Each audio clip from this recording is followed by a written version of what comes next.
Now, for a unique detail, did you know that during certain periods, the emperor could issue death by 1,000 cuts, or ling chi, for particularly heinous crimes?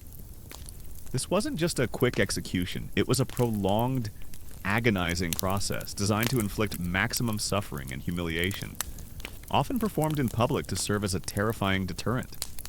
While the exact methods and frequency varied across dynasties, the mere existence of such a punishment underscored the emperor's absolute power over life and death, and his willingness to use it to its most extreme extent. Imagine the psychological impact of knowing such a fate awaited those who dared to defy the imperial will. It's like knowing that if you jaywalk, you might not just get a ticket, but a very, very long and painful lecture from 1,000 different people.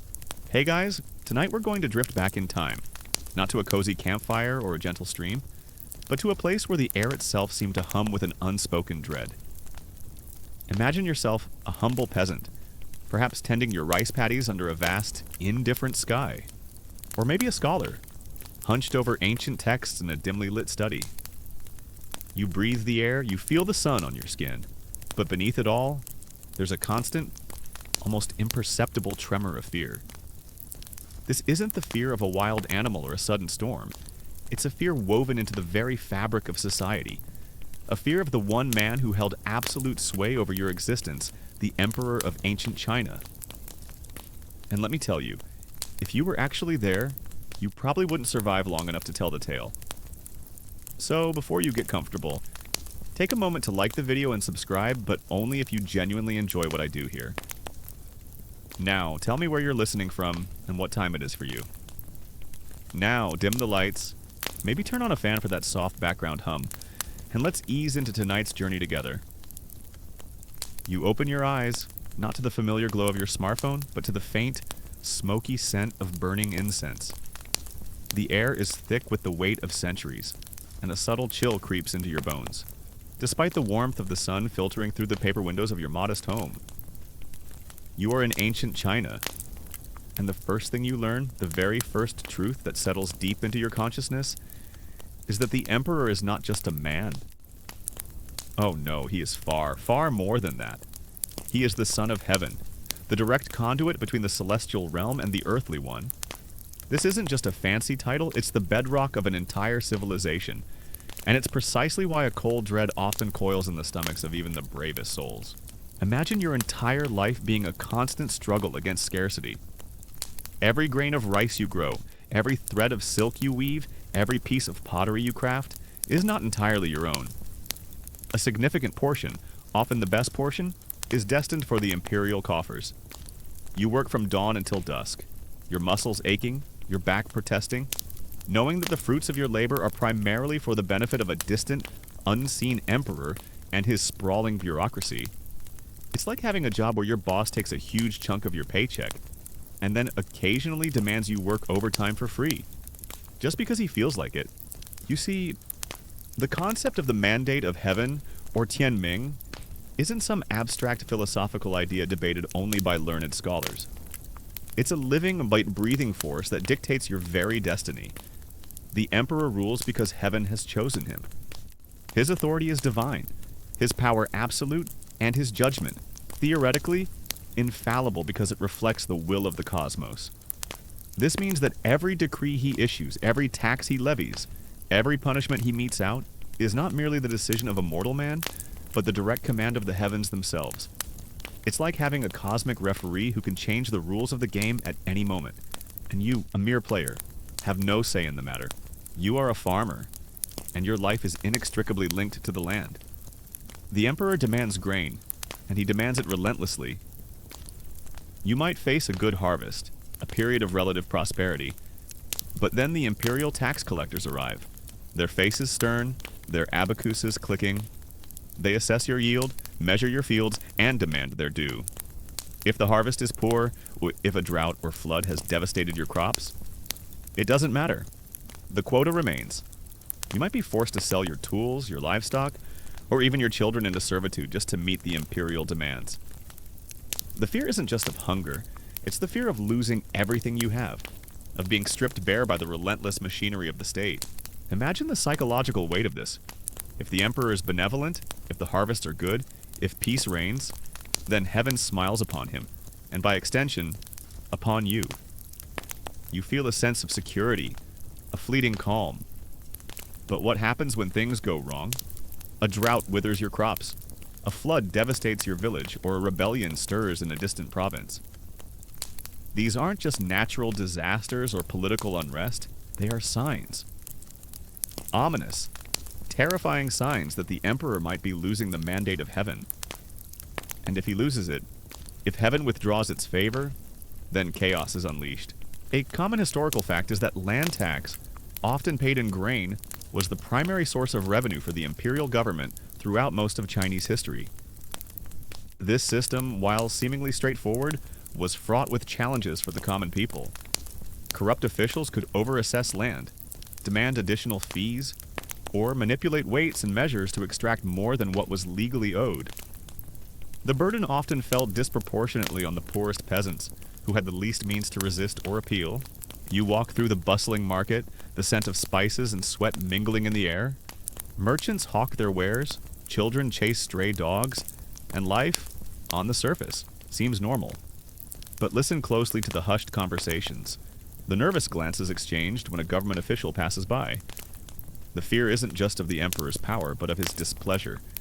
If heaven is displeased with him, and he is displeased with his people, then who bears the brunt of that celestial anger? You do? Now, for a unique detail. Did you know that during certain periods, especially the Tang dynasty, the government also imposed a salt tax and a tea tax? These were indirect taxes, but they affected virtually everyone, as salt and tea were essential commodities. The state maintained a monopoly over their production and distribution, ensuring a steady stream of revenue. This meant that even the simplest act of seasoning your food or enjoying a cup of tea contributed directly to the imperial treasury. A constant, subtle reminder of the emperor's reach into every aspect of your daily life. It's like paying a subscription fee just to use your own kitchen. Consider the rituals you, along with thousands of others, might be compelled to attend grand ceremonies where the emperor performs sacred rites. Communicating directly with heaven, the sheer scale of these events, the elaborate costumes, the solemn music, the chanting it's designed to overwhelm your senses and reinforce his divine connection. You watch, mesmerized and terrified, as he offers sacrifices, prays for good fortune, or declares a new era.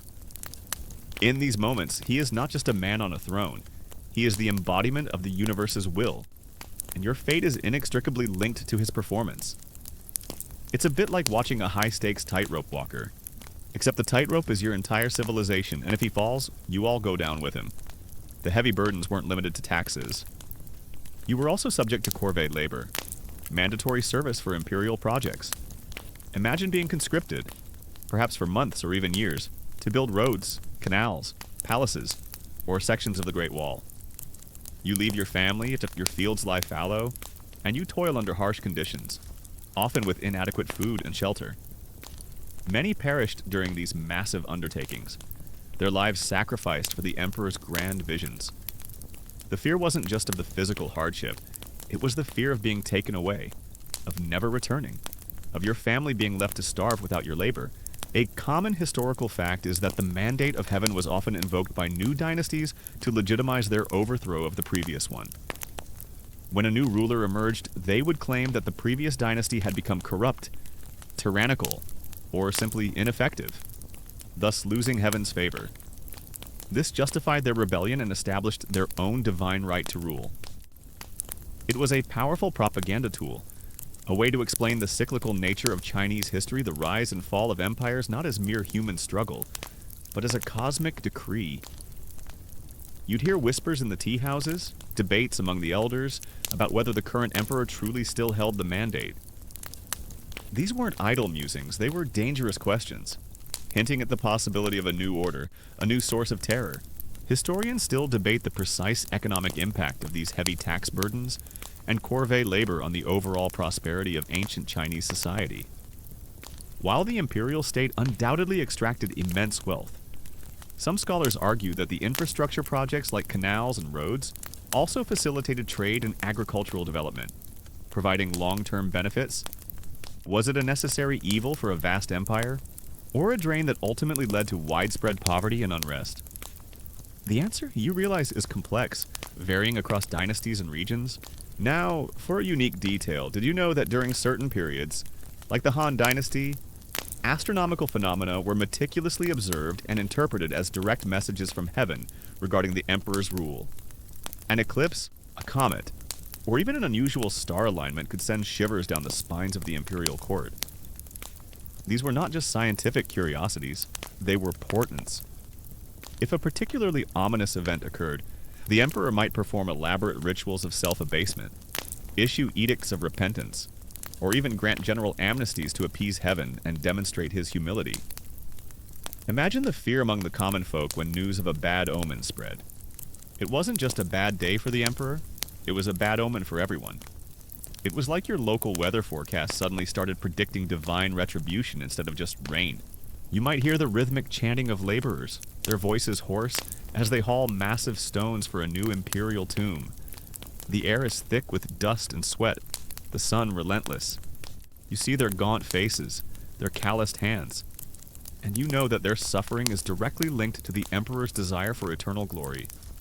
Their lives are expendable, their toil a tribute, a silent testament to the immense power that could command such monumental human effort. It's like watching a construction crew building a skyscraper, but they're all volunteers, and they're not allowed to go home until it's finished, even if it takes decades. The fear of the emperor's divine power also meant that questioning him was not just treason, it was blasphemy. To challenge the Son of Heaven was to challenge heaven itself. This meant that dissent, even mild criticism, was incredibly dangerous. You learned quickly to hold your tongue, to keep your thoughts to yourself, and to always show outward deference. The smallest gesture of disrespect could be interpreted as a sign of disloyalty, and disloyalty to the divine ruler was a crime punishable by unimaginable cruelty. Your very thoughts could betray you, making every interaction a potential minefield. It's a bit like living in a house where the walls have ears and those ears report directly to an omnipotent, celestial being. The burden of taxes and labor was often exacerbated by natural disasters. A prolonged drought, a devastating flood, or a locust plague could wipe out an entire harvest. Yet, the imperial demands rarely lessened. This led to widespread famine, social unrest, and desperate migrations. You would see families on the road, their meager possessions bundled, their eyes hollow with hunger, searching for any place where the emperor's demands might be less crushing, where survival seemed possible. The fear of famine was a primal, gut-wrenching terror, a constant companion for millions. Historians still debate whether the mandate of heaven was primarily a genuine spiritual belief held by the populace, or a sophisticated political tool expertly wielded by ruling elites to maintain control. While its effectiveness in legitimizing rule is undeniable, the extent to which the average peasant truly believed in its divine origins versus simply fearing its practical implications remains a subject of scholarly discussion. Was it faith, or was it fear, that truly kept the masses in line? Perhaps it was a potent, terrifying blend of both. Even merchants, seemingly more prosperous, faced their own set of imperial burdens. They were subject to various commercial taxes, transit duties, and often faced arbitrary confiscation of goods by corrupt officials. The state could also impose monopolies on lucrative commodities, limiting their opportunities for profit. Their wealth, while greater than that of peasants, was always precarious, always subject to the emperor's whim and the rapaciousness of his bureaucracy. It's like trying to run a small business, but the government keeps changing the rules and taking a cut of everything, including your hopes and dreams. You might find yourself participating in local festivals, vibrant and colorful, filled with music and laughter. But even here, in moments of communal joy, the emperor's presence is felt. His image might be displayed, his name invoked in blessings, his prosperity wished for. It's a constant, subtle reminder that even your moments of happiness are granted under his divine protection. And if that protection were to falter, if heaven were to turn its face away, then all joy, all peace would vanish. The very ground beneath your feet could tremble, not from an earthquake, but from the shifting sands of divine favor. Remember the Yellow Turban Rebellion during the late Eastern Han Dynasty? This massive peasant uprising was fueled in large part by widespread famine, heavy taxation, and the corruption of local officials. Millions joined the rebellion, driven to desperation by the crushing burdens of imperial rule. It was a stark reminder that while fear could maintain order for a time, there was a breaking point, a moment when the weight of the burdens became so unbearable that the fear of rebellion outweighed the fear of imperial wrath. This pervasive sense of divine terror meant that the emperor's person was sacred. To touch him without permission, to even look at him directly during an audience, could be considered a grave offense. His palace, the Forbidden City, was not just a residence, it was a sacred precinct, a place where heaven's will was enacted. You, a commoner, would never even dream of approaching its walls, let alone entering. The very idea was preposterous, terrifying. It was a fortress of divine power, guarded not just by soldiers, but by the invisible, omnipresent hand of heaven itself. The emperor's desire for luxury and grand projects often translated directly into increased burdens for the common people. The construction of magnificent palaces, elaborate gardens, and vast imperial tombs required immense resources and labor. The maintenance of a sprawling court, a massive army, and a complex bureaucracy all came at a cost ultimately borne by the peasants and merchants through their taxes and labor. Your meager earnings, your sweat and blood, were transformed into the silk robes of concubines, the jade ornaments of officials, and the grandeur of imperial architecture. The mandate of heaven also implied a reciprocal relationship. While heaven granted the emperor the right to rule, it also imposed upon him the duty to rule justly and benevolently. If he failed in his duties, if he became tyrannical or incompetent, then heaven would show its displeasure through natural calamities or widespread unrest. This, in turn, would signal to the people that the mandate was being withdrawn, providing a moral justification for rebellion.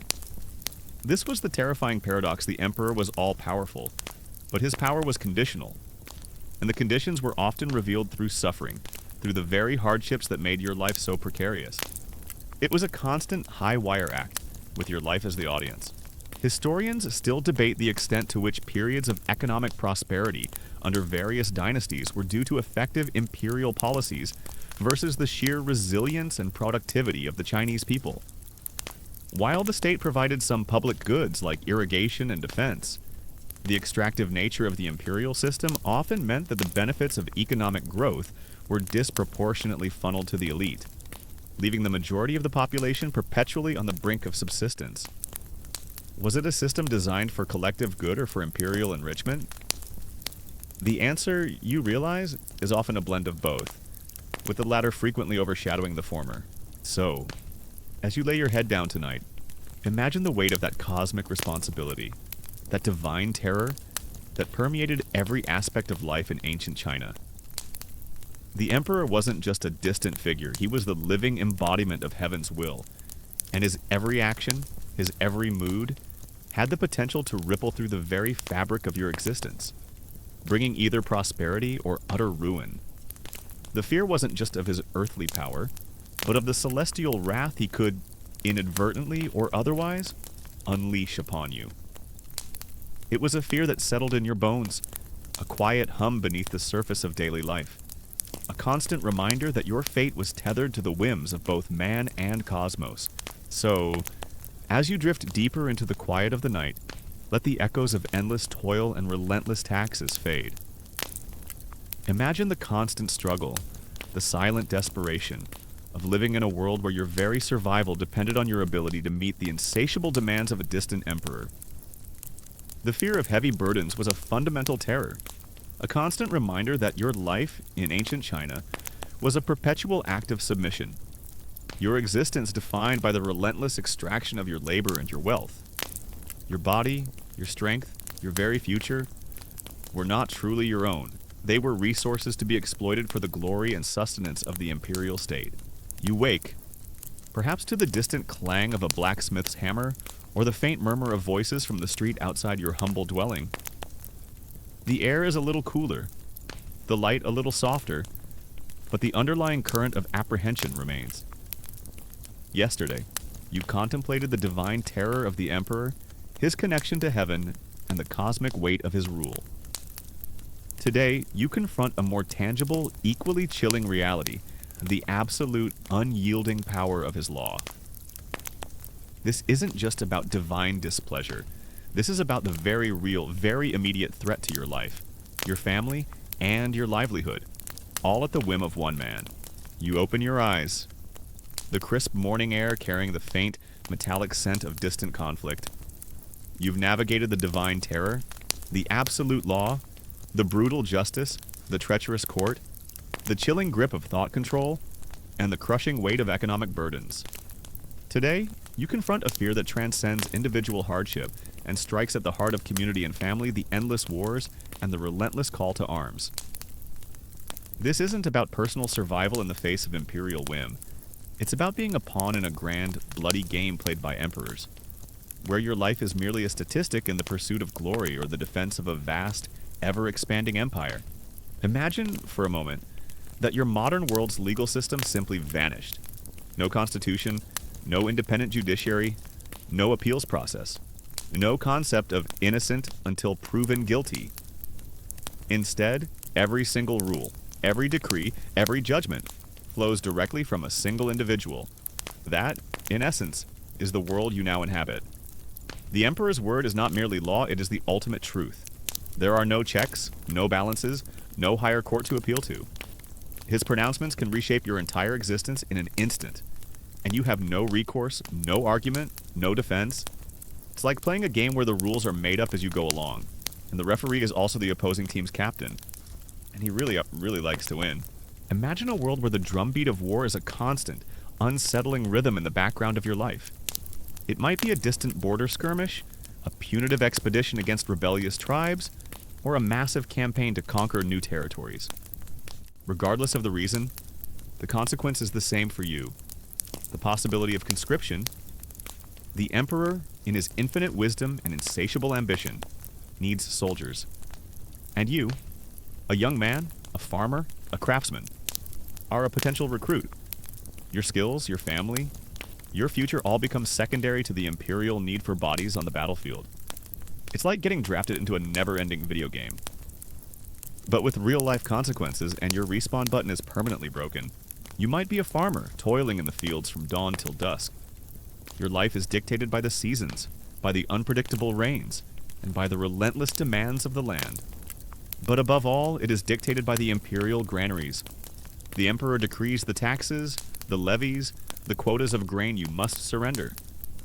If the harvest is poor, if a blight strikes your crops, it doesn't matter. The decree stands. Failure to meet it isn't just a financial setback. It's a crime against the state, a defiance of imperial will. And the consequences are dire. You could lose your land, your family could be enslaved, or worse. The weight of that decree presses down on you, heavier than any sack of rice. You might be in your village, enjoying a rare moment of peace when the imperial messengers arrive. Their presence alone sends a ripple of dread through the community. They carry scrolls bearing the emperor's seal, decrees demanding a certain number of men from your district for the army. The names are read aloud, and you hold your breath, praying your name isn't among them. If it is, your world shatters. You are torn from your family, from your livelihood, and thrust into a brutal alien world of military training, forced marches, and the ever-present specter of death. The fear isn't just of dying, it's the fear of leaving your loved ones vulnerable, of your fields lying fallow, of your family succumbing to hunger or being forced into servitude without your labor. Or perhaps you are a craftsman, meticulously carving intricate designs into jade or weaving delicate silk. Your skill is your pride, your livelihood. But the emperor might suddenly demand 1,000 pieces of jade for a new palace, or 1,000,000 bolts of silk for his imperial wardrobe. The deadline is impossible, the resource is scarce, but the command is absolute.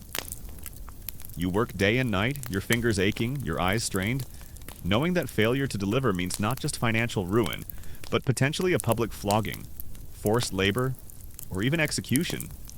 Your art, your passion, becomes a source of immense anxiety, a constant race against an impossible deadline set by a man who has no concept of your daily struggles. A common historical fact is that conscription was a widespread practice throughout imperial Chinese history, particularly during periods of expansion or instability. Able-bodied men were required to serve in the army for a certain period, or to contribute labor to military projects. While some dynasties offered professional soldiers, the vast majority of the imperial army was often composed of conscripted peasants, poorly trained and equipped, but numerous. These mass levies were essential for maintaining the empire's vast borders and projecting its power. A common historical fact is that the Qin dynasty, under Emperor Qin Shi Huang, was infamous for its harsh legalism, where laws were strictly enforced with severe punishments. This era saw the standardization of weights, measures, versus currency, and even the width of cart axles, all enforced by imperial decree. While this brought a degree of order and unity, it also created an environment of pervasive fear. Any transgression, no matter how minor, could lead to brutal consequences. It was a system designed to instill absolute obedience, to crush any hint of dissent before it could even form. You could be punished for the smallest oversight, for a misspoken word, or even for simply being in the wrong place at the wrong time. Now, for a unique detail. Did you know that during the Han Dynasty, there was a system called Fubing, literally militia system, or garrison system, where soldiers were given land in exchange for military service? While this initially aimed to reduce the burden on the central treasury and incentivize service, it often meant that peasant soldiers had to balance their agricultural duties with military training and campaigns, leading to immense hardship. Imagine trying to grow enough food to feed your family while also being expected to be ready for battle at a moment's notice, potentially hundreds of miles away. It's like having a side hustle that involves dodging arrows and fighting barbarians, on top of your full-time job. The emperor's power extended not just to the law, but to the very fabric of society. He could elevate a commoner to a position of immense power, or strip a high-ranking official of all his titles and wealth, condemning him to exile or death. These shifts in fortune were often sudden, unpredictable, and based on imperial whim, not on any discernible legal process. You saw it happen a powerful minister one day, a disgraced exile the next, his family ruined, his name erased from history. This constant uncertainty meant that no one, not even those closest to the emperor, was truly safe. It was a perpetual game of musical chairs, but when the music stopped, someone usually lost their head. The fear of war wasn't just about conscription. It was about the devastation that war brought, even to those who weren't directly fighting. Armies, both imperial and rebellious, would often pillage the countryside for supplies, leaving villages stripped bare. Famine would follow in the wake of conflict, as fields were abandoned and trade routes disrupted. The movement of vast armies also spread disease, decimating populations already weakened by hunger and hardship. You lived in constant dread of the war coming to your doorstep, knowing that even if you survived the fighting, the aftermath could be just as deadly. Historians still debate the true extent to which the emperor's personal will directly influenced every legal decision versus the role of bureaucratic structures and established legal codes. While the emperor held ultimate authority, the sheer scale of the empire meant that much of the day-to-day enforcement was carried out by officials and magistrates. However, the emperor always had the power to override any decision, to issue new edicts, or to intervene directly in any case. Was it a system of law or a system of personal rule? The lines, you realize, were often terrifyingly blurred. Historians still debate the true motivations behind many imperial military campaigns. While some were clearly defensive, aimed at protecting the empire from external threats, others appear to have been driven by imperial ambition, a desire for glory, or a need to project power and maintain the mandate of heaven. Was it a necessary evil for maintaining stability, or a self-serving pursuit that brought immense suffering to the populace? The answer, you realize, is often a mix of strategic necessity and personal desire, with the common people paying the ultimate price. You walk past a notice board where imperial edicts are posted. The characters are elegant, precise, but the message they convey is often stark and unforgiving. A new tax on salt, a conscription order for military service, a ban on certain types of music or literature. Each decree, once issued, becomes an unchangeable reality that you must navigate. There's no public debate, no petitioning, no way to voice your concerns. You simply comply or you face the consequences. It's a bit like waking up to find a new terms and conditions agreement for your entire life, and the only button is, I agree. You might see the tattered remnants of a returning army, their faces gaunt, their eyes hollow, their bodies scarred. They are not heroes. They are survivors, haunted by the horrors they have witnessed. Their return brings a temporary relief, but also a chilling reminder of the fragility of life and the immense cost of imperial ambition. You know that soon. Another call to arms will come. Another generation will be swept away by the relentless tide of war. It's like watching a horror movie on repeat, and you know you're eventually going to be cast in the sequel. The Emperor's power over life and death wasn't just theoretical, it was exercised frequently and visibly.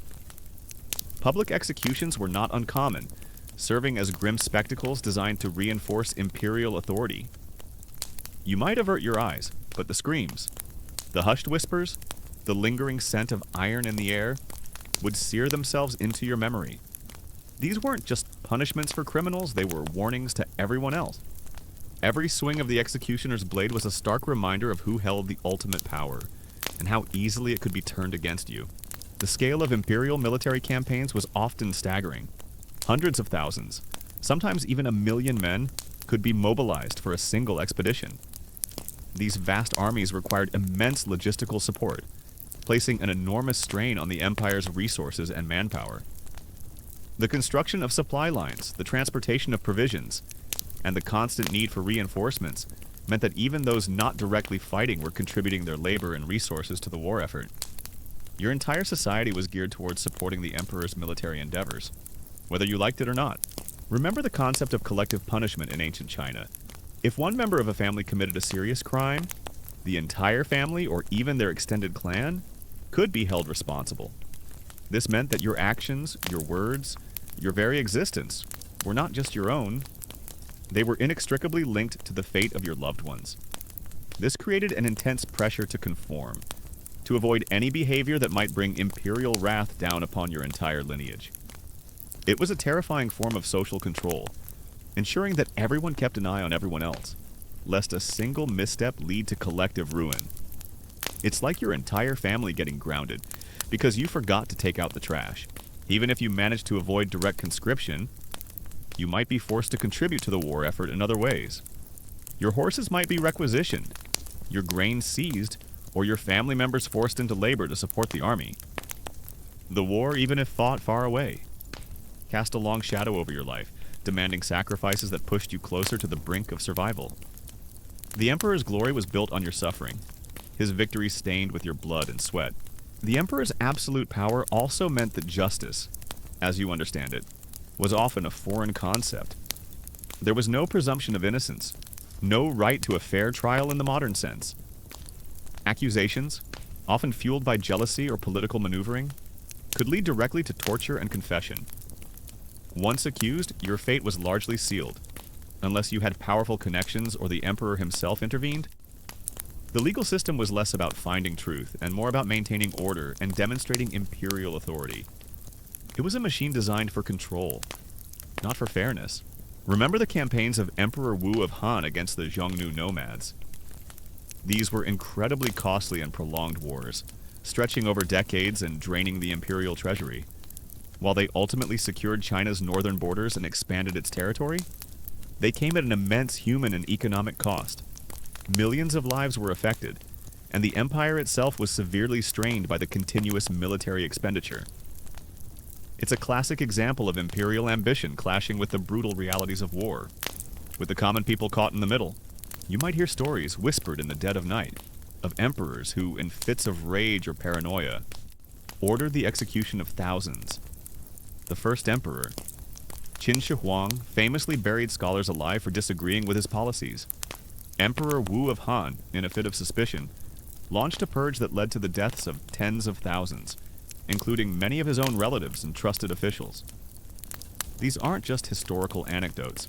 They are chilling reminders of the arbitrary nature of imperial power, the ease with which a single man's fear or anger could unleash unimaginable horror upon his subjects. The fear of being captured by enemy forces was another terrifying aspect of war. If you were a soldier, capture often meant slavery, torture, or a brutal death. If you were a civilian caught in a war zone, you faced the risk of being massacred, enslaved, or displaced. The lines between combatant and non-combatant were often blurred in ancient warfare, and the brutality of conflict spared few. You lived with the knowledge that the Emperor's wars could bring unimaginable horrors directly to your home. Even the most powerful officials, the grandest ministers, lived under this perpetual shadow. They might wield immense authority, but it was always granted and could be withdrawn by the Emperor. Their lives were a constant balancing act, a delicate dance of flattery, obedience, and strategic maneuvering to avoid imperial displeasure. One wrong word, one perceived slight, and their entire world could crumble. Their wealth, their status, their very lives were held in the Emperor's hand, like a fragile bird that could be crushed at any moment. The Emperor's authority over the military was absolute. He was the supreme commander, the ultimate arbiter of war and peace. His decisions, often made from the comfort of his palace, determined the fate of millions. He could launch a campaign on a whim, recall an army in disgrace, or order a brutal reprisal against a rebellious region. There was no questioning his military judgment, no appealing his strategic decisions. You were merely a piece on his vast chessboard, moved and sacrificed as he saw fit. So, as you drift deeper into sleep, consider the chilling reality of life under absolute law. Every breath you take, every step you make, every word you utter is subject to the Emperor's will. Your very existence is a privilege granted by him, and it can be revoked at any moment, for any reason, or for no reason at all. The fear isn't just of punishment for wrongdoing, it's the fear of existing at the mercy of a single, all-powerful individual whose decisions are beyond question, beyond appeal, and often beyond comprehension. It's a fear that permeates the very air you breathe, a constant reminder that your life in ancient China was never truly your own. Historians still debate the effectiveness of these large-scale conscript armies compared to smaller, more professional forces. While sheer numbers could overwhelm an enemy, the lack of training, discipline, and motivation among conscripts often led to high casualties and logistical nightmares. Was the constant mobilization of the populace a sign of imperial strength or a symptom of underlying weaknesses in the military system? The answer, you realize, is often a blend of both. With the human cost being consistently astronomical, you stir from your slumber, the lingering echoes of imperial decrees and absolute power still clinging to the edges of your mind. The air is still. Perhaps a faint breeze rustles through the bamboo outside, but the quiet offers little comfort. Yesterday, you grappled with the Emperor's divine mandate and the crushing weight of his absolute law. Today, you confront the chilling, visceral reality of that power, the brutal justice and imperial wrath that could descend upon you, swift and merciless, for even the slightest perceived transgression. This isn't theoretical. It's the raw, terrifying application of power that could shatter your world in an instant. So, as you drift deeper into the quiet of the night, let the distant cries of battle and the relentless drumbeat of war fade. Imagine the constant dread, the silent resignation of living in a world where your life could be snatched away at any moment by the Emperor's insatiable desire for conquest or his need to defend his sprawling domain. The fear of endless wars was a pervasive terror, a constant reminder that your existence in ancient China was always at the mercy of imperial ambition. Your body a potential sacrifice on the altar of state power, your future, your family, your very breath were never truly secure when the call to arms could come at any moment. Imagine standing in a public square, the sun beating down, the air thick with the murmur of the crowd. But this isn't a festival, it's a spectacle of punishment. You see the accused, perhaps a petty thief, perhaps someone who dared to speak ill of an official, or perhaps, most terrifyingly, someone whose only crime was to be in the wrong place at the wrong time. The methods of punishment are varied, but all are designed to inflict pain, humiliation, and to serve as a stark warning. You might witness a public flogging, the crack of the whip echoing in the square, each strike a visceral reminder of who holds the power. The sight, the sounds, they sear themselves into your memory. A silent oath never to cross the imperial line. It's like watching a particularly intense reality TV show, except the stakes are your actual limbs, and there are no commercial breaks. You stir, perhaps to the gentle rustle of leaves outside your window, a sound that offers little solace against the unpredictable nature of the world you inhabit. You've journeyed through the divine terror, the absolute law, the brutal justice, the treacherous court, the chilling grip of thought control, the crushing weight of economic burdens, and the relentless call to arms. Today, you confront a fear that is perhaps the most insidious of all the fear of imperial whims, the unpredictable tyranny that could reshape your life, your fortune, and your very existence based on the fleeting desires, moods, or even dreams of the emperor. The ancient Chinese legal system, while often sophisticated in its administration, was fundamentally punitive. Its primary goal was not rehabilitation, but deterrence and the maintenance of social order through fear. Punishments were often harsh, disproportionate to the crime, and designed to send a clear message: defy the emperor and suffer. This included a range of penalties, from fines and forced labor to mutilation and execution. The severity of the punishment often depended less on the specific crime and more on the mood of the presiding official, or ultimately, the emperor himself. Imagine living in a society where the rules are not just harsh, but constantly shifting. One day, a certain color might be favored. The next, it could be deemed unlucky, leading to the destruction of all garments of that hue. A particular type of music might be celebrated, only to be banned overnight because it annoyed the emperor during his afternoon nap.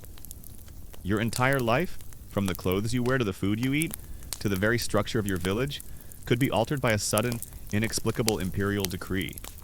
It's like playing a game of charades where the person giving the clues changes their mind every 5 seconds. And if you guess wrong, you get to spend the rest of your life as a garden gnome. A common historical fact is the practice of 5 punishments, which varied over different dynasties but often included tattooing branding, cutting off the nose, cutting off the feet, castration, and death. While these specific forms might have evolved or been replaced by others like flogging or banishment, the underlying principle of inflicting severe physical harm as a deterrent remained a constant throughout much of imperial Chinese history. Imagine the terror of knowing that a single misstep could lead to such irreversible disfigurement, a permanent mark of your transgression. You might be a skilled artisan renowned for your exquisite lacquerware. One day, a eunuch from the palace arrives, demanding 1,000 pieces of your finest work to be completed by an impossible deadline for a new imperial project. You work tirelessly, your hands aching, your eyes strained, driven by the fear of imperial displeasure. But then, just as you are nearing completion, another decree arrives. The emperor has suddenly lost interest in lacquerware and now desires only bronze mirrors. Your work, your effort, your very livelihood are rendered meaningless, not by your failure, but by a sudden, arbitrary shift in imperial taste. The fear isn't just of punishment, it's the fear of irrelevance, of your entire existence being negated by a passing fancy. Now, for a unique detail, did you know that during the Tang Dynasty, there was a form of punishment known as sticking the head in a cage, jiajing. The condemned would have their head placed through a hole in a wooden cage, which was then sealed, leaving their body suspended below. They would slowly suffocate or die of starvation, often left in public places as a gruesome display. This particular method, while perhaps not as widespread as others, highlights the grim creativity applied to imperial justice, designed to prolong suffering and maximize public terror. It's like being given a timeout, but the timeout lasts forever and involves a very uncomfortable wooden collar. A common historical fact is that many emperors indulged in extravagant building projects, often at immense cost to the populace.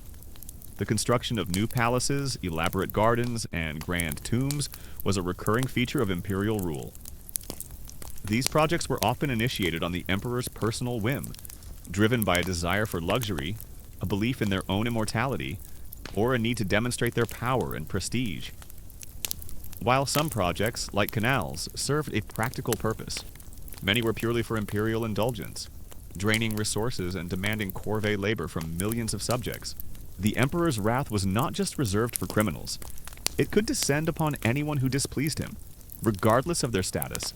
A minister who offered unwelcome advice, a concubine who fell out of favor, a general who suffered a defeat, all could face the emperor's fury. And this fury often manifested in brutal, arbitrary ways. Remember the concept of collective punishment from yesterday. This was particularly terrifying when applied to imperial wrath. If a high-ranking official was executed for treason, his entire family, sometimes Even his distant relatives could be implicated. Sons might be castrated, daughters sold into slavery, and wives executed. This meant that your very existence was tied to the political fortunes of your kin, creating a chilling web of fear and loyalty. Now for a unique detail. Did you know that some emperors were obsessed with finding elixirs of immortality? Emperor Qin Shi Huang, for instance, famously sent expeditions to search for mythical islands where such elixirs were said to exist, and consumed mercury-based concoctions believed to prolong life, which likely contributed to his early demise. This imperial whim, driven by a personal fear of death, led to vast expenditures of resources, the dispatch of thousands on perilous journeys, and the deaths of many who ingested the toxic elixirs. Imagine your ruler investing all the national budget in a quest for eternal life, while your village struggles with basic necessities. It's like your government spending all its money on a giant gold-plated hamster wheel, while the roads in your town are still full of potholes.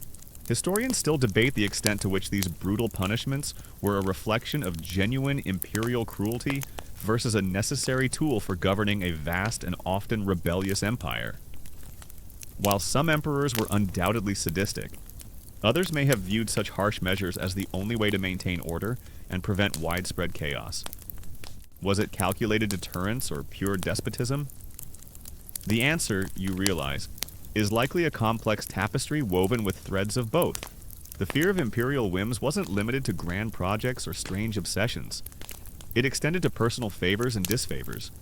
A concubine might suddenly rise to immense power, her family elevated, her rivals crushed, simply because she caught the emperor's eye. Conversely, a trusted minister could fall from grace, his career ruined, his life endangered, because he inadvertently offended the emperor with a clumsy remark or a perceived slight. These shifts were often swift, unpredictable, and based on the emperor's personal feelings, not on merit or justice. You learned to be eternally cautious, to flatter relentlessly, and to never assume that your position, no matter how secure it seemed, was truly safe. You might hear hushed tales of emperors who, in fits of paranoia, ordered the execution of entire lineages.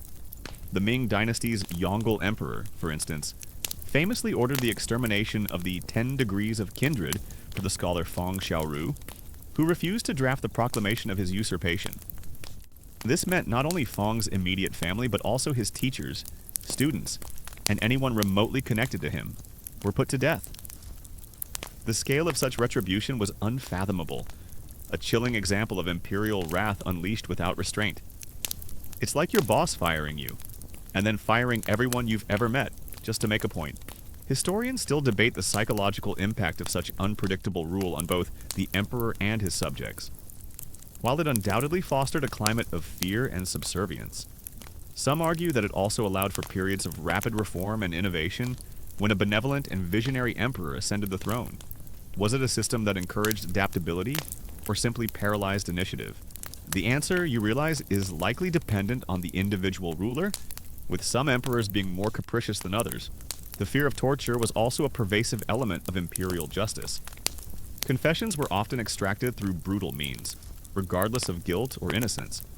Methods like beating with heavy rods, kneeling on chains, or various forms of suspension were employed to break the will of the accused.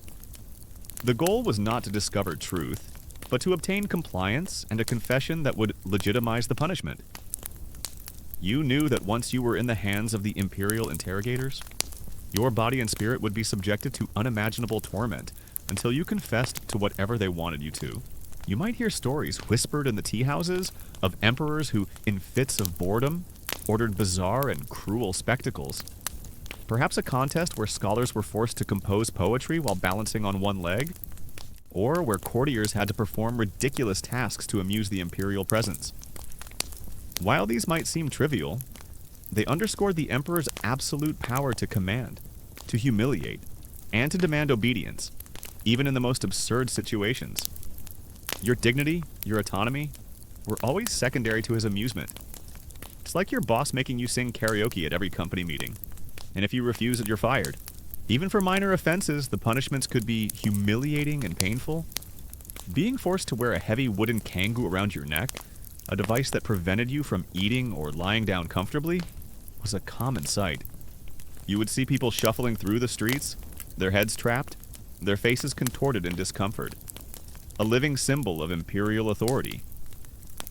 This wasn't just physical discomfort, it was a public shaming, a constant reminder of your subordinate status and the ever-present threat of imperial retribution. The emperor's personal desires could also lead to massive social disruptions. A desire for rare animals might lead to hunting expeditions that devastated local ecosystems and displaced communities. A passion for exotic foods could lead to new taxes or forced labor to cultivate obscure delicacies. His personal preferences, no matter how trivial, could have far-reaching consequences for millions of people, disrupting their lives and forcing them to adapt to his latest obsession. The arbitrariness of imperial justice was perhaps its most terrifying aspect. There was no predictable system, no clear guidelines that guaranteed a fair outcome. A powerful patron could save you, a jealous rival could condemn you. The emperor's mood, a whispered rumor, a misinterpretation of events, any of these could seal your fate. You lived in a constant state of uncertainty, never truly knowing when the hammer of imperial wrath might fall, or why. It was a lottery of dread, and the odds were rarely in your favor. Even the imperial family was not immune to the emperor's whims. Princes could be exiled or executed on suspicion of treason, empresses deposed and imprisoned on a whim, and concubines banished to remote palaces. Their lives, though seemingly privileged, were entirely at the mercy of the emperor's affections and suspicions. The very people who shared his blood, who lived within the gilded walls of his palace, were often the most vulnerable to his unpredictable tyranny. Remember the story of Sima Qian, the great historian of the Han Dynasty. He was castrated for defending a disgraced general. Despite this horrific punishment, he chose to endure it and complete his monumental historical work, The Records of the Grand Historian. His story is a testament to the brutal realities of imperial justice, but also to the incredible resilience of the human spirit. Yet, for every Sima Qian, there were countless others who simply vanished, their lives extinguished by the emperor's decree, their stories lost to time. Remember the story of Emperor Yang of Sui? He was infamous for his extravagant projects and personal indulgences, including the construction of the Grand Canal and numerous palaces, all at immense human cost. His obsession with luxury and grandiosity, coupled with his military failures, ultimately led to widespread rebellion and the collapse of his dynasty. It's a chilling example of how unchecked imperial whims, when taken to their extreme, could directly lead to the downfall of an entire empire. The imperial court itself was a viper's nest of intrigue and ambition, where rivals constantly sought to undermine each other. Accusations of treason, corruption, or disloyalty were common, often fabricated to eliminate political opponents. The emperor, often paranoid and suspicious, would frequently believe these accusations, leading to purges and mass executions. Those who served closest to the emperor, the very people who seemed most powerful, were often the most vulnerable to his sudden, destructive wrath. It's like being invited to the coolest party, but everyone there has a hidden knife, and the host encourages them to use it. The emperor's unpredictable nature also meant that seeking justice or redress for grievances was incredibly difficult. If an official abused his power, or if a local magistrate was corrupt, your ability to appeal depended entirely on whether the emperor was in a benevolent mood, or if he even cared to listen. Your fate was often decided not by the merits of your case, but by the arbitrary disposition of the man at the top. This fostered a deep sense of powerlessness, a feeling that your suffering was often invisible and unheard. The fear of imperial wrath extended beyond the living. In some dynasties, the bodies of executed criminals, especially those accused of treason, were left unburied or dismembered, a final act of humiliation and a warning to others. Their families might be forbidden from mourning or performing proper burial rites, denying them peace even in death. This was a chilling demonstration of the emperor's power, extending even into the afterlife, ensuring that defiance carried consequences that transcended mortal existence. Historians still debate whether the unpredictable nature of imperial rule was a deliberate strategy to keep subjects off balance and prevent rebellion, or simply a consequence of the immense, unchecked power held by a single individual. While some emperors might have intentionally cultivated an aura of unpredictability, Others may have simply succumbed to the temptations of absolute power, allowing their personal desires to dictate state policy. Was it calculated chaos or simply human fallibility on a grand scale? The answer, you realize, is likely a complex interplay of both. So, as you drift deeper into the quiet of the night, let the echoes of those brutal punishments fade. Imagine the constant tension, the silent dread, of living under an imperial system where justice was often a tool of control, and wrath could strike without warning. Your life, your limbs, your very dignity were always at the mercy of the emperor. It was a terrifying reality, a world where the fear of imperial wrath was not just a concept, but a visceral, ever-present threat that shaped every decision, every word, every breath you took.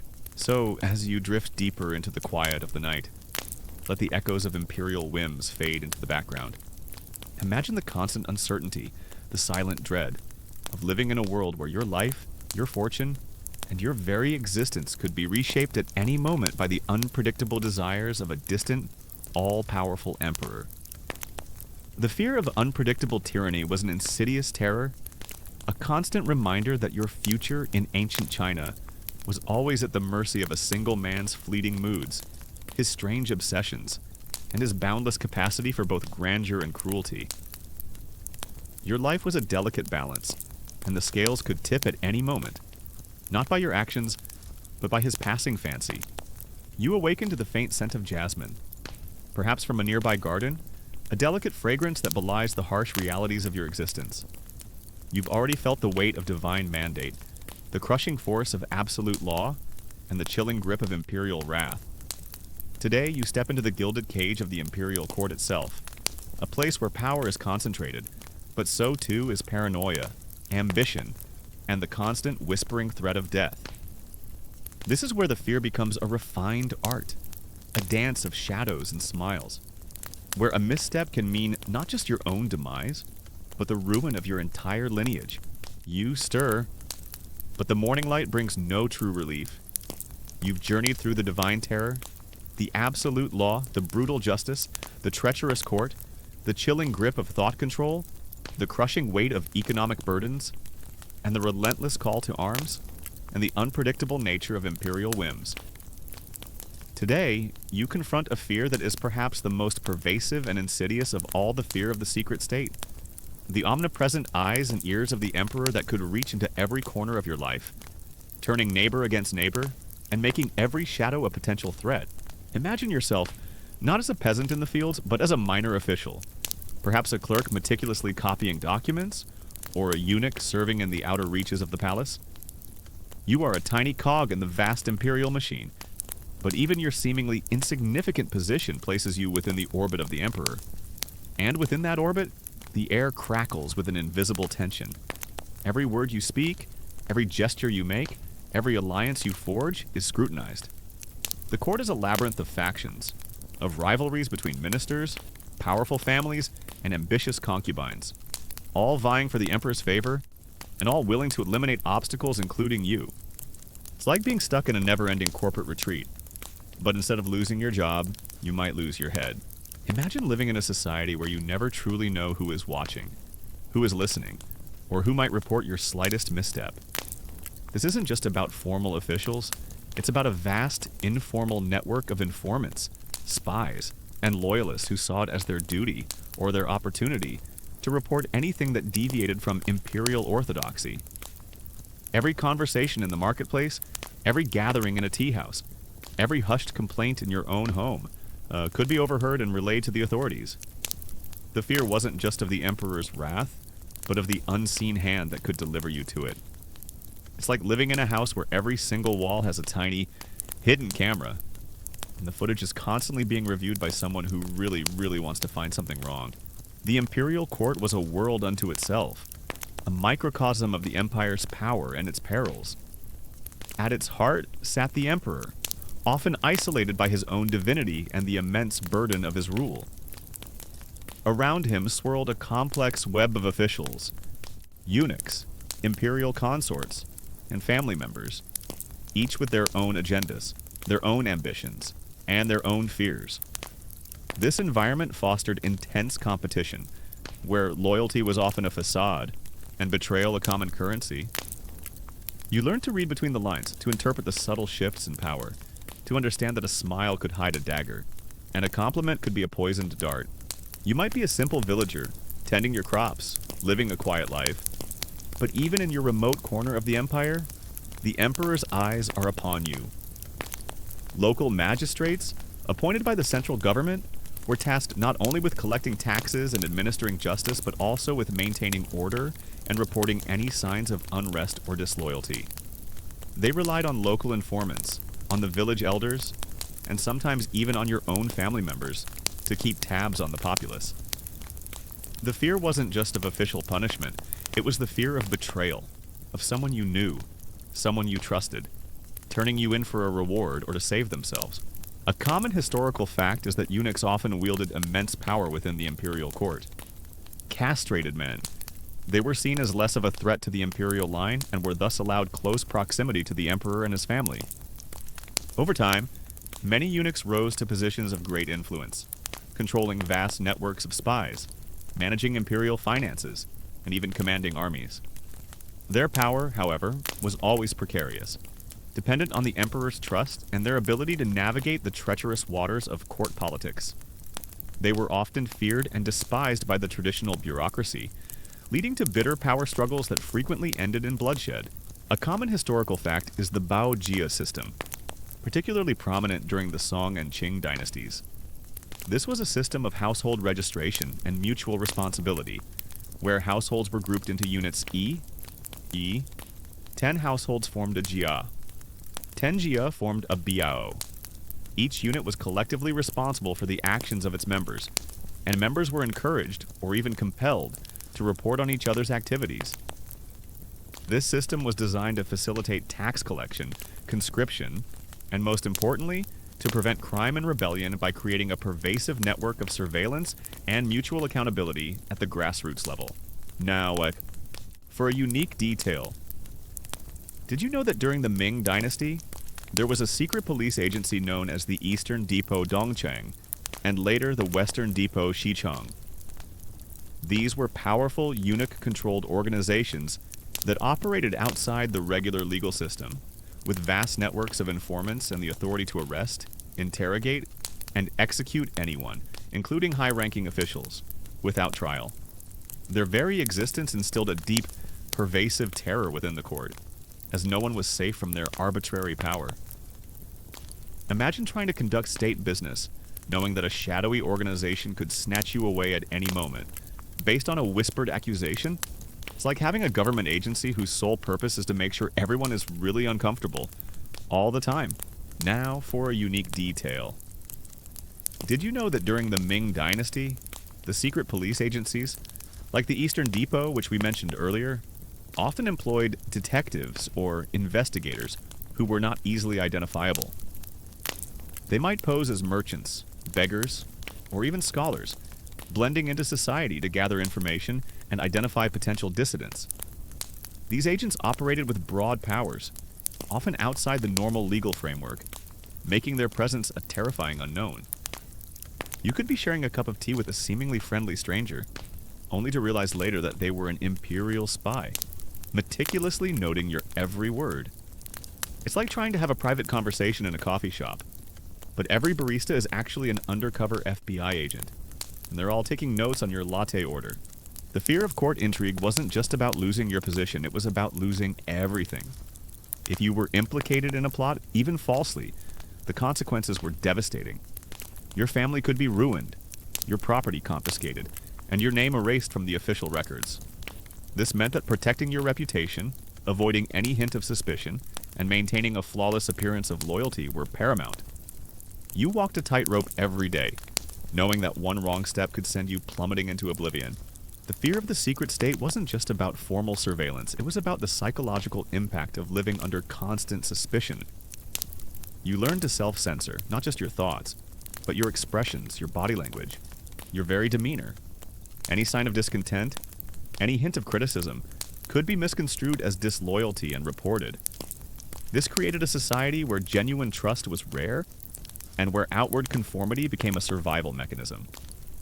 You wore a mask of obedience, even when your heart was filled with resentment or fear. Historians still debate the true impact of court intrigue on imperial governance. While it undoubtedly led to periods of instability and the rise and fall of powerful figures, some scholars argue that it also served as a crude form of checks and balances, preventing any single faction from becoming too powerful and challenging the emperor directly. Was it a destructive force or a necessary evil for a centralized autocratic system? The answer, you realize, is probably both, depending on the specific emperor and the strength of the various factions. Historians still debate the overall effectiveness of these pervasive surveillance systems. While they undoubtedly helped maintain order and suppress many rebellions, some argue that they also fostered widespread distrust, stifled creativity, and ultimately made the imperial state more brittle by alienating the very people it sought to control. Did it truly create a stable society, or merely a silent, simmering one? The answer, you realize, is likely a mixture of both. With the human cost being immense, you might hear whispers of poisoned tea, of sudden illnesses that claimed the lives of powerful ministers, or of accidents that befell those who stood in the way of ambitious rivals. These weren't always confirmed, but the rumors themselves were enough to fuel the paranoia. Every meal, every gift, every seemingly innocuous interaction could be a potential trap. Trust was a luxury few could afford, and suspicion was a constant companion. It's like a never-ending game of Clue, but instead of a board game, it's your actual life, and the murderer always wins. You might see a neighbor suddenly vanish. No explanation, no trial, just an empty house and hushed whispers. You know, deep down, that they were likely taken by the authorities, perhaps for a perceived transgression, perhaps based on a false accusation. Their disappearance serves as a chilling reminder that no one is truly safe, and that the reach of the secret state extends even to the most ordinary lives. Their absence is a silent warning, a ghost in the village that reinforces the pervasive fear. It's like your friend suddenly deleting all their social media, and you just know it wasn't a digital detox. The imperial succession was a particularly dangerous period for court intrigue. When an emperor was old or ailing, or when a young, inexperienced heir was on the throne, the struggle for power among various factions, the empress dowager, powerful eunuchs, ambitious princes, and influential ministers would intensify. Each group would try to position their allies, eliminate their rivals, and secure their own influence over the future ruler. These periods were often marked by purges, assassinations, and open rebellion, turning the palace into a battlefield where the stakes were the highest possible. The imperial postal system, while designed for efficient communication across the vast empire, also served as a conduit for intelligence gathering. Messengers and officials traveling along these routes would observe and report on local conditions, potential unrest, and the activities of officials. Every piece of information, no matter how small, could contribute to the emperor's overall picture of his domain, allowing him to identify and neutralize threats before they escalated. Even the most brilliant scholars and loyal officials could fall victim to court intrigue. Their intelligence and integrity, which might have earned them the emperor's initial favor, could also make them targets for those who feared their influence. They might be accused of corruption, of disloyalty, or of advocating policies that displeased a powerful faction. Their only defense was often their eloquence and their ability to navigate the treacherous currents of court politics. But even that was rarely enough against a determined enemy with the emperor's ear. Even the imperial examination system, which we discussed earlier, had an element of surveillance. Candidates were not only tested on their knowledge, but also on their moral character and loyalty. Any hint of heterodox thought or rebellious tendencies could lead to disqualification. Or worse.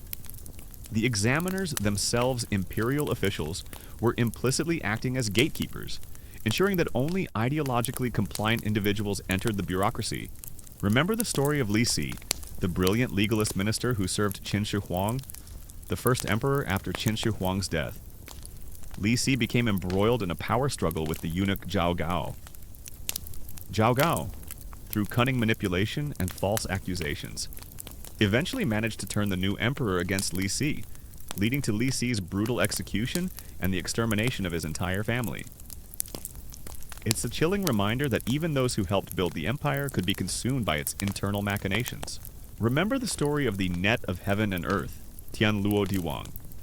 This was a metaphorical term used to describe the comprehensive and inescapable surveillance system of the imperial state.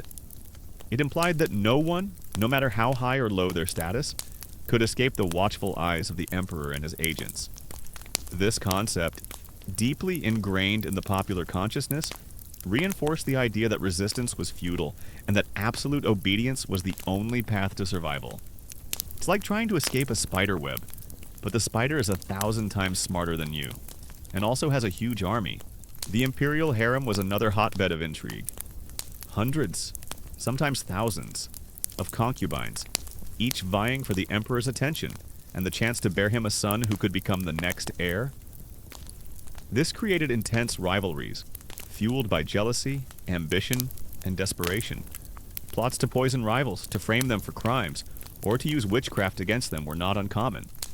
The women of the harem, seemingly living lives of luxury, were often trapped in a gilded cage, their fates entirely dependent on the emperor's fleeting affections and their ability to outmaneuver their rivals.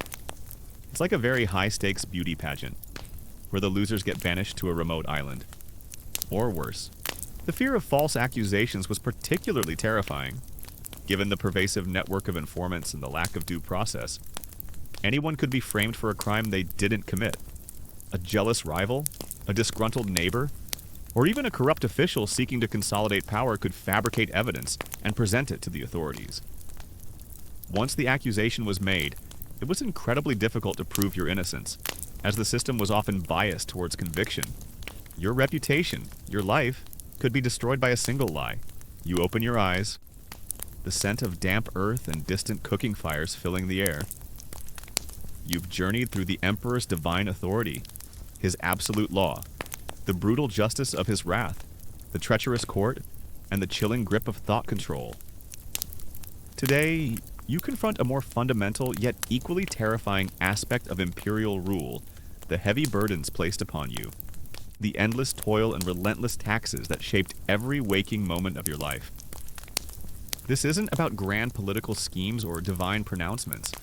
It's about the gnawing fear of hunger, of poverty, and of the crushing weight of imperial demands that could break your spirit and your body.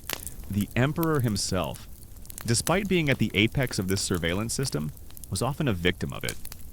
He relied on his informants and secret police to provide him with information, but these agencies were often manipulated by powerful factions within the court, who used them to eliminate rivals and consolidate their own power. The emperor, isolated in his palace, often received a distorted view of reality, making him vulnerable to manipulation and paranoia. The very tools he used to control his empire could, paradoxically, control him. The emperor himself was not immune to the dangers of court intrigue. He was constantly surrounded by people who sought to manipulate him, to gain his favor, or even to usurp his power. He had to be eternally vigilant, constantly testing loyalties, and ruthlessly eliminating anyone he perceived as a threat. This often led to a life of profound isolation and paranoia, where trust was a dangerous weakness. The very people who served him, who flattered him, could be plotting his downfall. Historians still debate the precise balance between overt control and subtle influence in the imperial surveillance state. While the threat of direct punishment was always present, the psychological impact of constant observation and the fear of betrayal may have been even more powerful in shaping behavior and in maintaining order. Was it the iron fist or the watchful eye that truly kept the populace terrified? The answer, you realize, is likely a combination of both. Working in tandem to create a pervasive atmosphere of dread, historians still debate the extent to which emperors were truly isolated by court intrigue, or if they were active participants, skillfully playing factions against each other to maintain their own power. While some emperors were undoubtedly puppets of powerful eunuchs or empresses, others were masters of manipulation, using the very intrigue around them to their advantage. Was it a cage or a chessboard for the emperor? The answer, you realize, depended entirely on the emperor's own intelligence and cunning. So, as you drift deeper into the quiet of the night, let the imagined eyes and ears of the secret state fade into the shadows. Imagine the constant vigilance, the silent anxiety, of living in a world where privacy was a luxury, and every interaction was a potential risk. The fear of the secret state was an insidious terror, A constant reminder that your life in ancient China was never truly your own, and that even your most private thoughts could be exposed and used against you. Your existence was a perpetual performance, and the audience was always watching, always judging, always waiting for you to make a single, fatal mistake. So, as you drift into the quiet of the night, let the whispers of the imperial court fade into the background. Imagine the constant tension, the silent dread, of living in a world where your closest allies could be your deadliest enemies, where a single misstep could lead to ruin, and where the air itself was thick with unspoken threats. The fear of court intrigue was a subtle, insidious terror, a constant reminder that even in the highest echelons of power, no one was truly safe from the emperor's wrath, or the machinations of those who sought to gain his ear. Your life in that gilded cage was a perpetual performance, and the audience was always watching, always judging, always waiting for you to fall. You stir one last time, the long journey through the terrors of ancient imperial China drawing to a close. You've witnessed the divine dread, the unyielding law, the brutal justice, the deadly court intrigue, the chilling thought control, the crushing economic burdens, the endless wars, the unpredictable imperial whims, and the pervasive secret state. Now, as the final echoes of those fears begin to recede, you are left with something more profound, the lingering shadow. The enduring psychological impact of centuries of imperial rule that shaped not just individual lives, but the very soul of a civilization. You open your eyes, the morning light filtering through the window, but the sense of unease persists. You've navigated the divine terror, the absolute law, and the treacherous court. Today, you face a different kind of fear, one that strikes at the very core of your being, the fear of your own thoughts. In ancient China, the emperor's power wasn't limited to your body or your family. It extended to your mind, to what you believed, to what you dared to think. This was the chilling reality of thought control, where dangerous minds were not just undesirable, but a threat to the very stability of the empire. Imagine the cumulative effect of generations living under such intense, multifaceted pressure. It wasn't just a fleeting fear of a bad day, it was a deep-seated, inherited apprehension, a cautiousness woven into the cultural fabric. You learned from your parents, and they from theirs. The unspoken rules of survival: keep your head down, speak softly, conform, and never ever challenge authority. This wasn't necessarily a conscious choice. It was an ingrained reflex, a societal muscle memory developed over millennia. It's like being born with a permanent flight or freeze response. But instead of a tiger, it's a government official with a bad mood. Imagine living in a world where books are burned, where ideas are forbidden, and where speaking your mind, even in the privacy of your own home, could lead to your demise. This isn't some dystopian fantasy. It was a recurring reality under many Chinese emperors. The state understood that true power lay not just in controlling actions, but in controlling narratives, in shaping the very consciousness of its subjects. If people could think independently, question authority, or embrace philosophies contrary to the imperial ideology, then the foundations of the emperor's rule could crumble. It's like living in a library where half the books are censored, and the other half are written by the government. And if you read anything else and the thought police come knocking, the legacy of fear manifested in subtle yet powerful ways. You might observe a profound respect for hierarchy, an ingrained deference to authority figures, not just out of genuine admiration, but out of a deep-seated understanding of the consequences of defiance. Innovation, while sometimes encouraged by progressive emperors, often faced an uphill battle against a system that prioritized stability and conformity. Why risk everything for a new idea when the old ways, however inefficient, were safe? You might be a scholar, dedicated to the pursuit of knowledge, poring over ancient texts and engaging in philosophical debates.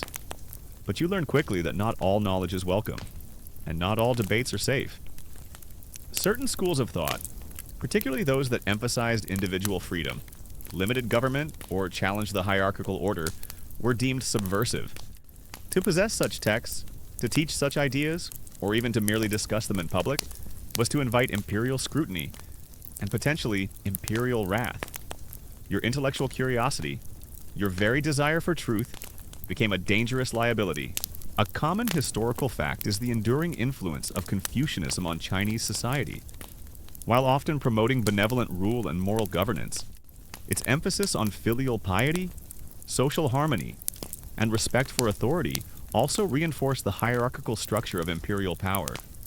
It provided a moral and philosophical framework that, while offering stability, also contributed to a culture where challenging the emperor was not just dangerous, but morally wrong. You were taught from childhood to obey, to respect your elders and superiors, and the emperor was the ultimate superior. A common historical fact is the burning of books and burying of scholars incident during the Qin dynasty under Emperor Qin Shi Huang. To consolidate his power and enforce legalist ideology, he ordered the destruction of most classical texts, especially those associated with Confucianism and other rival schools of thought. Scholars who resisted or continued to promote these ideas were reportedly buried alive. This act was a brutal, symbolic assertion of imperial control over knowledge and thought, aiming to erase dissenting ideas and establish a singular, state-sanctioned truth. Now, for a unique detail, did you know that even after the fall of the last imperial dynasty in 1912, many Chinese people continued to hold a deep, almost subconscious, respect for centralized authority and a strong state? The idea of a powerful, unifying leader, even if sometimes tyrannical, was deeply ingrained as a necessary force for order and stability after centuries of chaos and fragmentation. The psychological need for a strong emperor figure, even in a different political guise, lingered for generations. It's like breaking up with a toxic ex, but you still find yourself humming their favorite song years later. Now, for a unique detail, did you know that during the Qing dynasty, there were extensive literary inquisitions Wenzhou where scholars were persecuted, imprisoned, and executed for perceived anti-Manchu sentiments in their writings? Even seemingly innocuous phrases, historical references, or poetic metaphors could be interpreted as subversive, leading to devastating consequences for the author and their families. These inquisitions created a climate of extreme self-censorship, where scholars meticulously reviewed their own work for any potential offense, fearing that a single misplaced character could seal their doom. It's like having a spell checker that doesn't just correct your grammar, but also sends you to jail for using the wrong emoji. The fear also fostered a remarkable resilience and adaptability. When faced with overwhelming power, you learn to navigate the system, to find loopholes, to engage in subtle forms of resistance, or simply to endure. The Chinese people developed an incredible capacity for perseverance, for finding joy and meaning in small moments, even amidst immense hardship. This wasn't a defiance of the emperor, but a quiet, personal triumph over the circumstances he imposed. The fear of thought control wasn't just about grand philosophical treatises, it permeated everyday conversations. You learn to speak in euphemisms to avoid sensitive topics, and to always praise the emperor and his policies, even if you harbored doubts internally. Children were taught from a young age to respect authority, to conform to social norms, and to report any suspicious behavior, even from their own family members. The very act of thinking critically, of questioning the established order, became an internal rebellion, a dangerous secret you carried within yourself. Historians still debate the extent to which this legacy of fear and authoritarianism hindered China's modernization and engagement with the outside world in later centuries. While some argue that it created a rigid, inward-looking society, others contend that China's unique historical trajectory and cultural values were simply different, not necessarily inferior, and that the imperial legacy also provided a strong foundation for national unity and cultural continuity. Was it a burden or a blueprint for future development? The answer, you realize, is a complex and ongoing academic discussion. Historians still debate the long-term effectiveness of such harsh thought control measures. While they undoubtedly suppressed overt dissent and maintained stability in the short term, some argue that they also stifled intellectual innovation, led to widespread hypocrisy, and ultimately contributed to the stagnation of certain periods. Was it a necessary evil for a vast empire, or a self-defeating strategy that weakened the very fabric of society? The answer, you realize, is a complex one, with arguments for both sides. You might notice the subtle ways in which people expressed their discontent without directly challenging the emperor. perhaps through satirical plays that subtly mocked corrupt officials, or through folktales that celebrated cunning peasants who outsmarted tyrannical landlords. These were small acts of defiance, safety valves for a populace that could not openly rebel.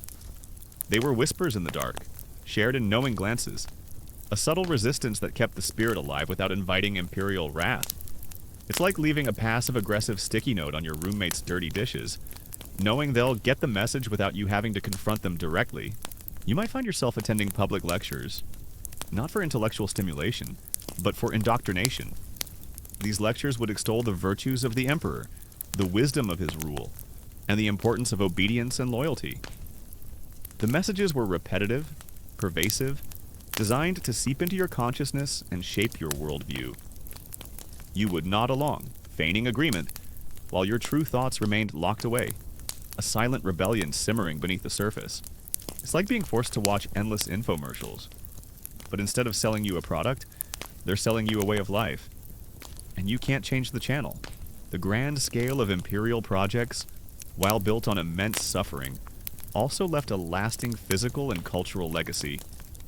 The Great Wall, the Grand Canal, the Forbidden City. These monumental achievements, born from imperial ambition and the toil of millions, became symbols of Chinese civilization, objects of national pride. The very structures that embodied the emperor's power and the fear he inspired also became testaments to the collective human effort and ingenuity of his subjects. It's a bit like admiring a beautiful painting, knowing that the artist suffered immensely to create it. The imperial examination system, while a meritocratic pathway to officialdom, also served as a powerful tool of thought control. Candidates spent years memorizing classical texts and Confucian doctrines, which emphasized loyalty, hierarchy, and obedience. Success in the exams meant social mobility and prestige, but it also meant internalizing the state-sanctioned ideology. Those who excelled were not just intelligent, they were also ideologically compliant, ensuring that the bureaucracy was staffed by individuals who upheld the imperial worldview. The cyclical nature of dynasties, the rise and fall of emperors also contributed to a unique historical consciousness. You knew that no dynasty lasted forever, that even the most powerful emperor would eventually fall, either to rebellion, internal decay, or the withdrawal of the mandate of heaven. This provided a glimmer of hope, a distant promise of change, even if that change often brought its own set of terrors. The fear of the current emperor was balanced by the historical understanding that his rule unto was impermanent. Even art and literature were subject to imperial scrutiny. Plays, poems, and paintings that were deemed to be critical of the government, or that promoted ideas considered heterodox, could be banned or destroyed. Artists and writers lived under a constant shadow of censorship, forced to self-censor their work or risk severe punishment. This meant that much of the creative output of the time was either overtly propagandistic or subtly subversive, hiding its true meaning behind layers of allegory and metaphor. Remember the story of the Taiping Rebellion, one of the bloodiest conflicts in human history, which occurred in the mid-19th century and was partly fueled by the deep-seated grievances against the Qing dynasty. It showed that even after centuries of imperial rule, the capacity for mass rebellion, born from desperation and a perceived loss of the mandate of heaven, remained a potent force. The lingering shadow of fear could, eventually, give way to the fire of revolution. Remember the story of the eight-legged essay Baguen during the Ming and Qing dynasties. This was a highly rigid and formalized essay style required for the imperial examinations, demanding strict adherence to specific structures and interpretations of classical texts. While it ensured a certain level of literary proficiency, it also severely limited intellectual creativity and independent thought, forcing scholars to conform to prescribed modes of expression. It's like being asked to write a groundbreaking novel, but you can only use 50 pre-approved words and every sentence has to rhyme. The psychological impact of imperial rule also shaped the relationship between the individual and the state. The idea that the state was paramount, that individual interests were subservient to the collective good as defined by the emperor became deeply ingrained. This fostered a sense of collective identity, but also a willingness to sacrifice personal freedoms for the sake of order and stability. Your identity was often defined by your place within the imperial system, not by your individual aspirations. The fear of being reported was another chilling aspect of thought control. Informants, sometimes motivated by genuine loyalty, sometimes by personal gain or vengeance, were everywhere. A careless word, a critical comment overheard in a tea house, a suspicious gathering of scholars, any of these could lead to an accusation. And once accused, your fate was often sealed, regardless of your actual guilt. This created a pervasive atmosphere of distrust, where even friends and family members might hesitate to speak freely, fearing that their words could be used against them. Historians still debate the extent to which the legacy of imperial fear continues to influence modern Chinese society and its relationship with authority. While China has undergone immense transformations, some scholars argue that the historical patterns of centralized power, social control, and a cautious approach to dissent still resonate in contemporary contexts. Has the shadow truly lifted or merely shifted its form? The answer, you realize, is a complex and ongoing conversation. The emperor's control over information was absolute. Official histories were meticulously curated to present a favorable image of the ruling dynasty, often omitting or distorting inconvenient truths. Access to knowledge was controlled, with imperial academies and libraries serving as gatekeepers. This meant that your understanding of the past, your perception of the present, and your vision for the future were all shaped by the imperial narrative, leaving little room for alternative perspectives. So, as the last remnants of ancient China fade into the quiet of your mind, take a moment to reflect on the lingering shadow of fear. It was a fear born of divine power, absolute law, brutal justice, court intrigue, thought control, heavy burdens, endless wars, unpredictable whims, and pervasive surveillance. But it was also a fear that, paradoxically, fostered resilience, adaptability, and a unique cultural identity. The emperors of ancient China may be long gone, their palaces crumbling, their decrees mere whispers in the wind. But the profound psychological impact of their rule, the legacy of fear they instilled, continues to echo through the corridors of history. A quiet reminder of a time when the lives of millions hung by the thinnest of threads, at the mercy of a single, terrifying figure. Historians still debate the long-term impact of these intellectual purges and thought control measures on the development of Chinese philosophy and science. While some argue that they stifled innovation and led to periods of intellectual stagnation, others contend that Chinese thought continued to evolve, albeit in more subtle and indirect ways. Did it truly crush independent thought, or merely force it underground? The answer, you realize, is likely nuanced, with periods of both severe repression and quiet intellectual resilience. So, as you drift deeper into the quiet of the night, let the echoes of censored thoughts and forbidden ideas fade. Imagine the constant vigilance, the silent struggle, of living in a world where your mind was not truly your own, where your thoughts could be your gravest danger. The fear of thought control was an insidious terror, a constant reminder that the emperor's power reached beyond your body, beyond your family, and deep into the very sanctuary of your mind. Your intellect, your curiosity, your very capacity for independent thought became a burden, a secret you had to guard with your life.